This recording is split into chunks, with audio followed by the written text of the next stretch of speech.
léegi na kon li may bëgg a joxe mi ngi jëm ci jigéen joo xam ne saa su ëmbee mu yàqu wala koo xam ne dafa yara jal lum jur day faatu li may secret bii may bëgg a joxe ci loolu la jëm waaw jigéen joo xam ne lum jur mu faatu wala koo xam ne dafa yara dal mooy koo xam ne lum jur mu faatu wala jigéen joo xam ne lum ëmb ba day yàqu lii may bëgg a wax insha allahu taala bu ko defee bu ci yàlla àndee lépp lum ëmbati dana taxaw dana judd ci jàmm te it bu juddoo dana dund ci jàmm bàyyi leen ci xel bu baax a baax am na solo waaw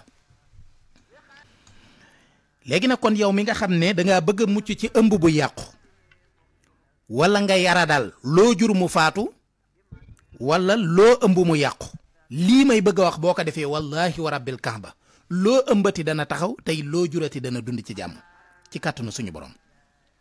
déglul bu baax nag li ma lay wax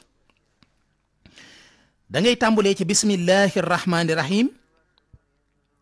nga bind aayay muhammadu rasulullahi mi ngi tàmbulee ci muhammadu rasulullahi wallazina mahahu asiddaa'u alal kuffeeri ruhamaa'u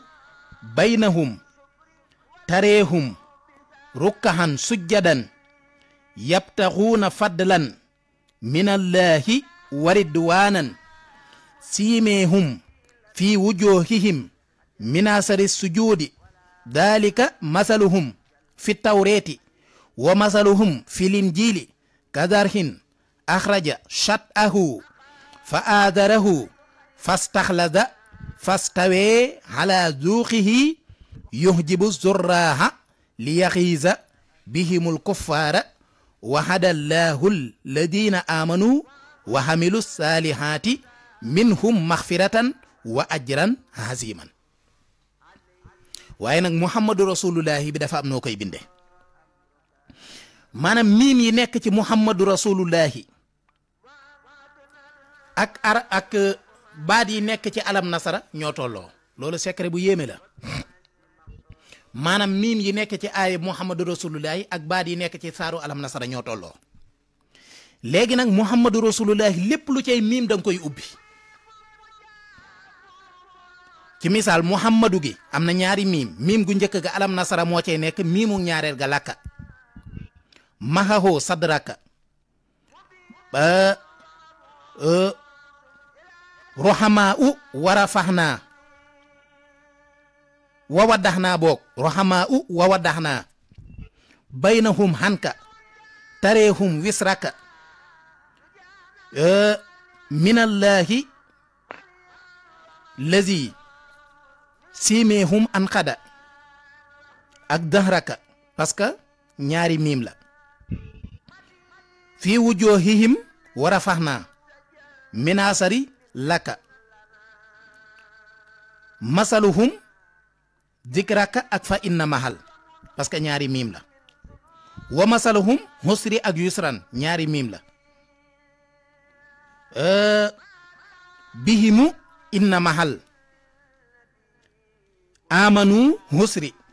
wa hamilu yusran minhum fa isa faraxta fansab parce que ñaari miim la maxfiratan wa ila rabbika haziman farxab nii lañ koy binde yéen bindkat yi bu ngeen ko déggoo di ngeen comprendre. mbokk yi képp koo xam ne dégg nga njariñ bu am solo bii Serigne Mamour Mbacke kenn Serigne Touba joxe nga yittewoo ko te mënoo koo bind fexeel ba jokkoo ak ñun ci numéro bii 75 908 21 78. miim gu nekk ci muhammadu rasulullahi da nga koy ubbi dugal ca benn baat ci alam nasara bu boobaa kon léegi alam nasara bi day jeex miim yi ci muhammadu rasulullahi itam day mat léegi nag boo noppee loolu da nga koy def saafara jox ko mu naan ko naan képp lañ koy def dee su ko sangoo dee su ko takk jigéen ji nga xam ne dafa yaradal lum jur mu faatu wala jigéen ji nga xam ne dafa bonle lum ëmb mu yàqu muhammadu rasulullahi nag boo ko soxlaa da ngay dem ca sóoratul fatihi ca aaye 28 ba 29 ndax suratul fatihi 29e aaya la yam moo tàmbulee ci inna fatahna laka fatahan mubinan li yaxfira laka allahu ma taxaddama min danbika wa ma taaqara moo jeexe ci muhammadu rasulullahi gi mooy aaya bu mujj ba kon aaya 28 ba jeexe 29 foofa la nekk kon loolu itam bàyyi leen ci xel bu baax am na solo képp koo ko bind